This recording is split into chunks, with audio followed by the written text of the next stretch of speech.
দিকে আগায় আসে আর আল্লাহর কাছে মাপ চাইতে থাকে আর বলতে থাকে, আল্লাহ গুনাহ করে ফেলাইছি আর গুনাহ করব না। বলতে পারি আল্লাহ গুনাহ করে ফেলাইছে আর গুনাহ করব না।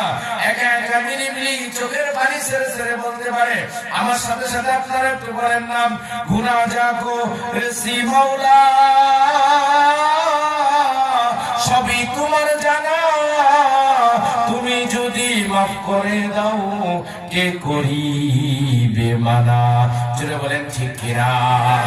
আল্লাহকে নিয়ে মাঝে মাঝে বসবেন, আল্লাহ আমি এই গুনাহ করছি গোপনে, আমার বিবি জানলে আমাকে স্বামী বলে পরিচয় দিত না, সন্তান জানলে বাবা বলে পরিচয় দিত না, মা বাপ জানলে সন্তান বলে পরিচয় দিত না, এলাকার মানুষ জানলে আমাকে নেতা মানত না, এলাকায় থাকতে দিত না। রে মালিক, তুমি আমার গুনাহগুলোরে গোপন কইরা রাখছো।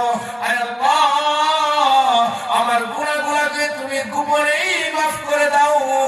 আল্লাহু আকবার, জোরে বলি আমিন। আল্লাহর বান্দা যখন এইভাবে করে কাঁদতে থাকে, আল্লাহ তাআলা রহমতের হাত দিয়া বান্দার চোখের পানিগুলো মুছতে থাকেন আর ডাকতে বলতে থাকেন, বান্দা আয় আয়, আর কান্দিস না, আর কান্দিস না। ও বান্দা, আমি তোরে মহব্বত কইরা তোদেরকে